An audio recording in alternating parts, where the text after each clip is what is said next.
উট একমাত্র প্রাণী পানি পান করার পর সবটা খাইয়া হজম করে না, তার লাঞ্চের কাছে আলাদা একটা চেম্বার আছে, ওই চেম্বারে কিছুটা পানি সেখানে সে রিজার্ভ রাখে। গেল 1 নম্বর। 2 নম্বরে পাওয়া গেল অক্সিজেন। প্রাণী জগৎ বাতাস থেকে অক্সিজেন গ্রহণ করে আর কার্বন ডাই অক্সাইড করে এটাকে বের করে দেয়। উট একমাত্র প্রাণী অক্সিজেন যতটা গ্রহণ করে ততটা ছেড়ে দেয় না, প্রত্যেকে কিছুটা জমা করে রাখার জন্য তার বুকের মধ্যে একটা জায়গা আল্লাহ একটা চেম্বার তৈরি করেছেন, ওখানে অক্সিজেন জমা থাকে, একদিকে পানি আর একদিকে অক্সিজেন শ্বাস প্রশ্বাসের জন্য। কারণ কি? কারণ হলো মরুভূমিতে বালুর ঝড় হয়, যাকে আরবিতে বলা হয় সাইমুম, বালুর ঝড়। এই ঝড় যখন শুরু হয় তখন একটানা ঝড় চলতে থাকে 2 দিন 3 দিন 1 সপ্তাহ চলতে থাকে। মানুষেরা টের পেয়ে যার যার আশ্রয় গ্রহণ করে। উট তো মরুভূমিতে চড়ে বেড়ায়, সে এইটাকে পালাবে কোথায়? সে বাঁচবে কি করে মরুঝড়ের মধ্যে? বালির ঝড়, বৃষ্টির মতো বালি পড়ে গাড়ি ডুবে যায়, পাহাড় ডুবে যায়, এই অবস্থা হয়ে যায়। উট বাঁচবে কি করে?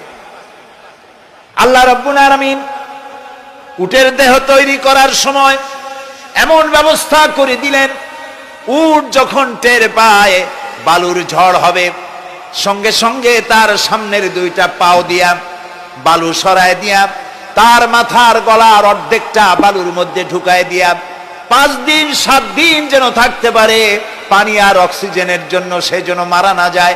এর জন্য আল্লাহ রাব্বুল আলামিন তার বুকের মধ্যে পানি আর অক্সিজেন রাখার ব্যবস্থা করেছেন। আফালা ইয়ানজুরুনা ইলাল ইবিলি কাইফা খুলিকাত, কেমনে উট বানাইছি দেখো নাই? সুবহানাল্লাহ বলে। আল্লাহ রাব্বুল আলামিন তার এই বিশাল সৃষ্টি, আকাশ জমিন গাছপালা তরু লতা কীট পতঙ্গ সাগর নগর সব তৈরি করে তারপরে আল্লাহ তাআলা বলছেন, এবার তাকাও আমার আকাশের দিকে, তাকাও আমার জমিনের দিকে। আল্লাযী খালাকা সাবা সামাওয়াতিন তিবাকা মা তারা ফি খালকির রহমানি মিন তাফাউত। তাকাও আমার আকাশের দিকে, তাকাও আমার জমিনের দিকে। আল্লাহর নাম আল্লাহ, বলেন তো। আল্লাহ নয় কিন্তু, আল্লাহ হচ্ছে অশুদ্ধ, শুদ্ধ হচ্ছে আল্লাহ। বলার সময় মুখটা গোল হয়ে যাবে। বলেন তো, সবাই উচ্চারণ করেন আল্লাহ, আবার বলেন আল্লাহ, আবার বলেন আল্লাহ। সুবহানাল্লাহ, কি মধুর নাম, কি মজার নাম। কোন বান্দা যদি অন্তরের অন্তঃস্থল থেকে একবার যদি বলে আল্লাহ, আল্লাহ রাব্বুল আলামিন 70 বার সাড়া দিয়ে জিজ্ঞেস করেন, বান্দা কি চাও আমি শুনছি। আল্লাহ হচ্ছে ইসমে জাত, আর সিফাতি নাম হচ্ছে বাকি 98টা নাম। মোট ওয়ালাহুল আসমাউ হুসনা, আল্লাহ তাআলা রয়েছে পবিত্র নাম, অনেক নাম, 99টা নাম। কয়টা নাম? আল্লাহ হচ্ছে ইসমে জাত। এই যে আমরা অনেক সময় খোদা বলি, খোদার কসম, খোদার কিরা, খোদা হাফেজ বলি না আমরা? এই খোদা শব্দ যতটা সম্ভব এই শব্দ উচ্চারণ থেকে বিরত থাকা উচিত, কারণ আল্লাহর 99 নামের মধ্যে খোদা বলে কোনো শব্দ নাই। কেউ যদি 10 লক্ষ বার খোদা বলে, একবার আল্লাহ বলার সমান হবে না, হবে না। কেমন খোদা বলে আল্লাহ নিজের নামকে পরিচিত করেন নাই। আল্লাহর নাম হচ্ছে আল্লাহ। আল্লাহর নাম কি? তো একবার আমার প্রোগ্রাম হলো ক্যালিফোর্নিয়া, লস অ্যাঞ্জেলেস। এখানে আমার 3 দিন প্রোগ্রাম। তারা একটা দিন আমাকে রাখলো সাইট সিন দেখার জন্য। আমাকে নিয়ে গেল লস অ্যাঞ্জেলেস থেকে সান দিয়েগো। সান দিয়েগো হচ্ছে প্যাসিফিক ওশানের পাশে। এইখানে আছে সি ওয়ার্ল্ড, অর্থাৎ সমুদ্রের মধ্যে যা কিছু আছে তা তারা সেখানে উঠায় রাখছে। বিশাল জায়গা, দেখতে অন্তত 4 দিন লাগে পুরো এলাকা দেখতে। তা আমার হাতে সময় 5 ঘন্টা, 5 ঘন্টা আমাকে দেখতে হবে। আমি বললাম গুরুত্বপূর্ণ জিনিসগুলি আমার দেখা হবে। তো নিয়ে গেল। এই আপনাদের মাঠটা যত বড়, এরকম একটা বড় পুকুর, সেই পুকুরের মাঝখানে আছে একটা ওয়াল, আর ঠিক মাঝখানে আছে একটা মঞ্চ, আর 10,000 লোক বসতে পারে এরকম একটা গ্যালারি। ওরকম একটা গ্যালারিতে আমাকে বসালো টিকিট কাটায়া, ওখানে মাছের খেলা দেখানো হবে। যারা খেলা দেখাবে তারা হাতে তুড়ি দিল, সঙ্গে সঙ্গে দুটি মাছ ওই পাশ থেকে তারা ভিতরে বড় গেট আছে, সেই গেট দিয়ে এপারে চলে আসলো। আমি লক্ষ্য করলাম খেলা যারা দেখাবে তাদের মুখের কথা, বাঁশির আওয়াজ, হাতের ইঙ্গিত মাছে বোঝে। মাছটার বুকটা সাদা, একদম সাদা, আর পেছনের দিকটা কালো। যখন উঁচু হয় তখন মনে হয় কোনো সৌদি প্রিন্স হবে, কালো কাপড় গায়ে দেয় সাদা জামার উপরে, ঠিক ওরকম মনে হয়। তো যারা খেলা দেখাবে তারা এভাবে হাতে তালি দিল, মাছেও তার দুটি পাখা নিয়ে হাতে তালি দিল, ওয়েলকাম করলো দর্শকদেরকে। অনেকগুলি খেলা দেখালো এই মা, সাহায্য পাওয়ার জন্য কে? আল্লাহ চান আপনার ইমানটা খালেস হোক। আল্লাহ তাআলা এটা বরদাস্ত করতে পারেন না যে মানুষ কারো কাছে গিয়া আরেকজনের কাছে গিয়ে নথি স্বীকার করুক, আল্লাহ সহ্য করেন না। ইন্না শিরকা লাযুলমুন আযীম, শিরক হচ্ছে মস্ত বড় জুলম, অত্যাচার। আল্লাহ সব থেকে অপছন্দ করেন কোন গুনাহ বলেন? শিরক। আল্লাহ সহ্যই করেন না। কেন করেন না?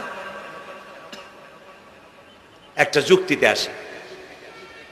যারা বিবাহ করেছেন তাদের স্ত্রী যদি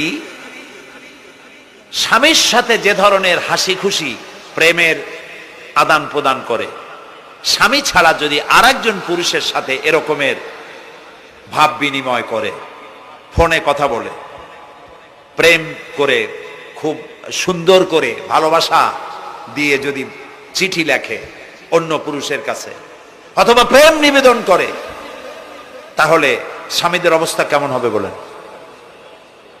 এইটার জবাব দিতেও যদি দেরি হয় তো খুবই কুলক্ষণ। হ্যাঁ, ভয়ানক হবে, ভয়ানক হয়ে যাবে। নিজের চরিত্র যতই যা হোক, বউর চরিত্র ভালো চাই। আচ্ছা বলেন তো, স্ত্রী আপনার সঙ্গে যেভাবে প্রেমের হাসি হাসে, প্রেম নিবেদন করে, ওই রকম আরেকটা পুরুষের কাছে সাথে করলে আপনার সহ্য হয় না কেন? আপনি স্ত্রীর উপর আপনার অধিকারটা কতখানি, কি জন্যে? আপনার স্ত্রীর যে হাসি, যে মিষ্টি হাসি, যা আপনার প্রাণ কেড়ে নেয়, ওই হাসিতে আপনার কোনো অবদান আছে বলেন? তার যে টানা টানা চোখ, সুন্দর ভ্রু, মাথায় অনেক লম্বা চুল, শরীরটা সুন্দর, যৌবন, রূপ, এর ভেতরে আপনার কোনো অবদান আছে? হ্যাঁ আছে, একটু তো আছেই। আপনি যে মুখ দিয়ে বউটা হাসে, সেই ঠোঁটে একটু লিপস্টিক লাগাইছেন। যে চোখের জন্য আপনি পাগল, সেই চোখে একটু কাজল লাগাইছেন। শরীরটাকে পেঁচাবার জন্য সুন্দর একটা শাড়ি কিনে দিছেন। একটা শাড়ি দিয়ে, একটু লিপস্টিক কিনে দিয়ে, চুলের একটা ক্লিপ কিনে দিয়ে, একটা ভালো শাড়ি কিনে দিয়া আল্লাহর কাছে দুইটা বৈধ জিনিস অত্যন্ত ঘৃণিত। কয়টা? একটা হলো তালাক, আর একটা হলো ভিক্ষাবৃত্তি, মানুষের কাছে চাওয়া। আল্লাহ পছন্দ করেন না। তো ভিক্ষুক ঘুরতেছে, একটা লোক বলল, মিয়া তোমার তো সারা জীবনই খরচ করতে দেখি। খরচ করবো না, করবো কি? যার কাছে যাই সে দেয় 4 আনা 2 আনা 1 টাকা, এর বেশি তো দেয় না। তেই দিয়ে আমি কেমনে বড় লোক হবো? কয় যে তুমি বাদশারে চোখে দেখো না, বাদশারে চোখে দেখো না। কয় বাদশার কাছে কি আমার মতো লোক যাইতে পারে নাকি? কল না, যাইতে হবে, যাও। বাদশা একবার যাবা, এমন দেওয়া দেবে জীবনে আর তোমার খরচ করা লাগবে না। পাতি শিয়ালের পিছনে ঘুরে তো লাভ নাই। পাতি শিয়ালে খায় মুরগি, তোমার একটা ঠ্যাং দেবে, দাঁতের খেলালের কাজ হবে না। বাঘের পিছনে ঘোরো, বাঘে খায় গরু আর হরিণ, একটা রান দিলে তুমি 1 সপ্তাহ খাইতে পারবে। কাজে ঘুরতে গিয়েও বোঝা উচিত কার সাথে ঘুরি। তো বলছে বাদশার কাছে যাও। তো বাদশারে পাবো কই? কই তো দেখলাম কেবল মসজিদে ঢুকলো। তারপরে ফকির গিয়ে দাঁড়ায় আছে বারান্দায়, দেখে যে উনি বাদশা ভেতরে বসে হাত তুলে আছে ভাবে, আর চোখ দিয়ে পানি পড়ে দাড়ি ভিজে ভিজে পড়তেছে। নামাজ শেষ করে, মোনাজাত শেষ করে বাদশা বেরিয়েছেন। কোন বাদশা? শাহজাহান। বাইরে আসার পর ফকির বলল, আসসালামু আলাইকুম বলে ফকির রওনা করছে। বাদশা বলে, দাঁড়াও, তুমি যে রওনা করলা, তোমার তো ভিক্ষুক মনে হয়, আর লোকেরা যারা ভিক্ষুক না তারাও তো আমার কাছে চায়, আর তুমি তো ভিক্ষুক, চাইলে না কেন কিছু? ভিক্ষুক বলে, জাহাপানা আমি কিছু চাইতে এসেছিলাম আপনার কাছে, কিন্তু আপনার করুণ অবস্থা দেখে আমার জ্ঞানের চোখ খুলে গিয়েছে। আমি দেখতে পেলাম আমি যার কাছে চাইতে এসেছি, আমি তো কান্দি না, হাতও পাতি নাই। যার কাছে চাইতে আসতাম দিল্লির সম্রাট, আবার কোন সম্রাটের কাছে হাত পেতে ভিক্ষুকের মতো কি জানি চায়, আর চোখ দিয়া পানি পড়ে দাড়ি ভিজে ভিজে পড়ছে। আমার জ্ঞানের চোখ খুলে গেছে, দুনিয়ার বাদশার কাছে আর চাইবো না। বাদশা কান্দে যে বাদশার কাছে, তার কাছেই চাইবো। প্রিয় ভাই সব, এই জন্যে জিহন সাফ করে ফেলুন। দুনিয়ার কোন মানুষের জন্য, মানুষের কাছে নয়, কোন কবরে নয়, কোন কারো কাছে নয়, আল্লাহ তাআলার কাছেই আমরা নামাজের মধ্যে ঘোষণা করেছি, ইয়াকা না'বুদু ওয়া ইয়াকা নাস্তাঈন। আল্লাহ তাআলা, তোমার একমাত্র ইবাদত করি, তোমার কাছেই সাহায্য চাই। কাজেই সাহায্য আল্লাহর কাছে। কার কাছে চাইবো বলে? আল্লাহ আমাদের ঈমান পোক্ত করে দিন। আমরা বলি আমিন, আমরা বলি আমিন। অসুখ বিসুখ হইলে পরে ধৈর্য ধরবেন। অনেক মানুষ আছে জ্বর হইলে কয় যে এত নামাজ পড়ি খালি জ্বর আমারই হয়, এত রোজা রাখি, ভালো ভালো কাম করি, আমার ছেলের অসুখ মোটে সারি না। এই জাতীয় কথা বলবেন না। মুমিনের পায়ে যদি কাঁটাও ফোটে, সওয়াব থেকে খালি নাই। ধৈর্য ধরতে হবে। কাঁটা ফুটছে, বলেন ইন্না লিল্লাহ। আজাবান লিল মুমিন, মুমিনের জন্য বড়ই আশ্চর্য ব্যাপার, বিপদ হইলেও শুকর আদায় করে, আর সুখে থাকলেও শুকর আদায় করে। সুবহানাল্লাহ বিহামদি। বিপদ আসলে সে বলে ইন্না লিল্লাহি, বলেন ইন্না লিল্লাহি ওয়া ইন্না ইলাইহি রাজিউন। আর যখন শান্তি আসে বলে আলহামদুলিল্লাহ। দুই অবস্থায় তার জন্য নিয়ামত আল্লাহর তরফ থেকে সে পায়, আলহামদুলিল্লাহ। প্রিয় ভাই সব, তো আল্লাহর উপর ঈমান আনার জন্য কয়টা শর্ত বলছি না? এই যে প্যাচ লেগে গেছে, কয় যে তিনটা। আল্লাহর উপর ঈমান আনার জন্য শর্ত কয়টা? চারটা। চারটার বলছি কয়টা? দুইটা। আরেকটা হচ্ছে আল্লাহর কুদরত, এ বিশ্বাস করা। আল্লাহর কুদরত মানে শক্তি। আল্লাহর কিছু বিশ্বাস করবেন, বলেন জোরে? শক্তি। আকাশ এবং জমিনে শক্তিশালী কে?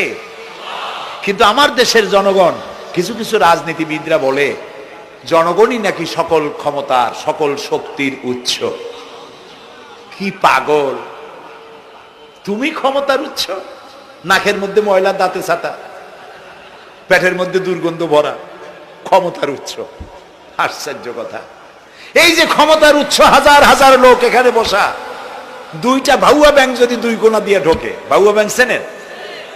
বিগ সাইজের ব্যাংক, দুইটা যদি দুই দিক দিয়ে ঢোকে লাফাইতে লাফাইতে, সামনে যারা আছে এমনি লাফাবে। অন্তত টঙ্গী তামিরুল মিল্লাত মাদ্রাসা ছাড়াইয়া তারপরে ফিরে তাকায় বলবে, ভাই আমরা দৌড়াই কেন? ব্যাংকের সামনে অসহায়, বল্লা ভীমরুলের সামনে অসহায়, সাপের সামনে, বিচ্ছুর সামনে অসহায়। তারা কয় সকল ক্ষমতার উৎস জনগণ। কপাল পোড়া। ক্ষমতার উৎস জনগণ নয়। এটা কোরআনের সাথে কন্ট্রাডিকশন হয় এ কথায়। আল্লাহ বলেছেন আন্নাল কুওয়াতা লিল্লাহি জামিয়া। সকল ক্ষমতার উৎস কে? চিল্লায় বলো ক্ষমতা কি দেখছেন? মাত্র 1.5 মিনিট। কয় মিনিট? মাত্র 1.5 মিনিট। আল্লাহ বলেছেন কোন, সাথে সাথে তামিলনাড়ু, মালয়েশিয়া, ইন্দোনেশিয়া, থাইল্যান্ড, মালদ্বীপ, শ্রীলঙ্কা 2 লক্ষ লোক শেষ, 1 লক্ষের খোঁজ নাই। সমুদ্রের পানি 33 ফিট উঁচু হয়ে এসছে। সুবহানাল্লাহ কই দিচ্ছে করে না? বিজ্ঞানীরা বলেছেন ভারত মহাসাগরের তলদেশে ফাটল ধরেছে, ওর কয়েক কিলোমিটার নিচে ভূমিকম্পের উৎপত্তি হয়েছে।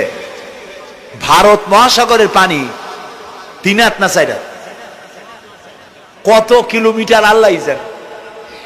এই কয়েক কিলোমিটার নিচে যে মাটি, সেই মাটিরও কয়েক কিলোমিটার নিচে ভূমিকম্পের উৎপত্তি।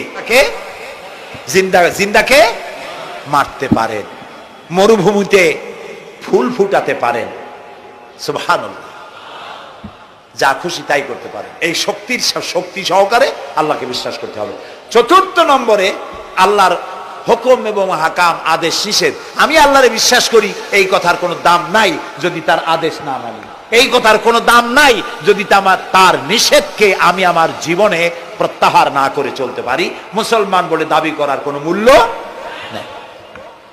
একদিকে নামাজ পড়ি, আর একদিকে ওজনে কম দেয়, খাদ্যে ভেজাল দেয়, বেপরদা করি, মিথ্যা কথা বলা হয়, ওজনে কম দেয়, খাদ্যে ভেজাল দেয়, জমিনের আইল ঠালে আমানতের খেয়ানত করে, আল্লাহর হুকুম মানা হলো না, রসুলের আদেশ মানা হলো না। আল্লাহর উপর ঈমান আনার জন্য চতুর্থ শর্ত হচ্ছে আল্লাহ যা বলেছেন মাথা নত করে মেনে নিতে হবে। প্রিয় ভাই সব, পৃথিবীর 48টি মুসলিম দেশ কাদিয়ানীদেরকে নন মুসলিম মাইনরিটি হিসাবে ঘোষণা দিয়েছে রাষ্ট্রীয়ভাবে। সৌদি গভর্নমেন্ট আইন পাশ করেছে, কিয়ামত পর্যন্ত কাদিয়ানীরা মক্কা মদিনায় প্রবেশ করতে পারবে না। বিগত 100 বছরের ভিতরে কোনো কাদিয়ানী মক্কা মদিনায় ঢুকতে পারে নাই। আজকে বাংলাদেশে খতমে নবুয়তের আন্দোলন নতুন কিছু নয়, দীর্ঘদিন থেকে এই উপমহাদেশে খতমে নবুয়তের আন্দোলন চলছে। এই আন্দোলন চলবে যতদিন পর্যন্ত সরকারের পক্ষ থেকে তাদেরকে নন মুসলিম মাইনরিটি ঘোষণা না করা হচ্ছে, আন্দোলন চলবেই। লক্ষ লক্ষ মানুষ চলে গেছে, সবার একই ড্রেস, একই গন্তব্য, একই স্লোগান, লাব্বাইক আল্লাহুম্মা লাব্বাইক। সব মানুষ চলে গেল। আমি 96-তে যখন পার্লামেন্টে আসলাম, প্রথম পার্লামেন্টে এক বক্তৃতার ভেতরে আমি বলেছিলাম যে আমাদের দেশে নেতা নেত্রীরা উমরা করে, হজ করে। আচ্ছা, আপনারা যাইয়া দেখেন কি, করেন কি, আনেন কি? যাইয়া একটু তোয়াব করিয়া আসার সময় আতর আর পাথর, সুরমার খুরমা পকেট ভরে নিয়ে আসেন, কিন্তু চোখে দেখেন না। আল্লাহ তাআলা বলছেন, আওয়ালাম ইয়ারাউ আন্না জাআলনা হারামান আমিনান। তোমরা কি দেখতে পাও না আমার এই হারামকে আমি কিভাবে নিরাপত্তার শহর বানিয়েছি? সুবহানাল্লাহ। রাত 2:30-3টার সময় চাঁদের মতো সুন্দরী যুবতী মেয়ে একাকিনী, কোনো পুরুষ সঙ্গী ছাড়া, নিজের ডেরা, নিজের তাবু ফেলে কাবা শরীফের ভিতরে এসে গেল। লক্ষ লক্ষ পুরুষের মধ্য দিয়ে আল্লাহর ঘর তওয়াফ করলো, তাহাজ্জুদের নামাজ আদায় করলো, এরপরে দোয়া দুরুদ করে কান্নাকাটি করে মেয়ে লোকটি একাকী লক্ষ লক্ষ মানুষের মধ্য দিয়ে নিজের ঘরে ফিরে গেল। কোন পুরুষের একবার তার চেহারার দিকে নজর পড়েছে তো দ্বিতীয়বার তার রূপ উপভোগ করার মতো সাহস কারো মনের মধ্যে জাগে না।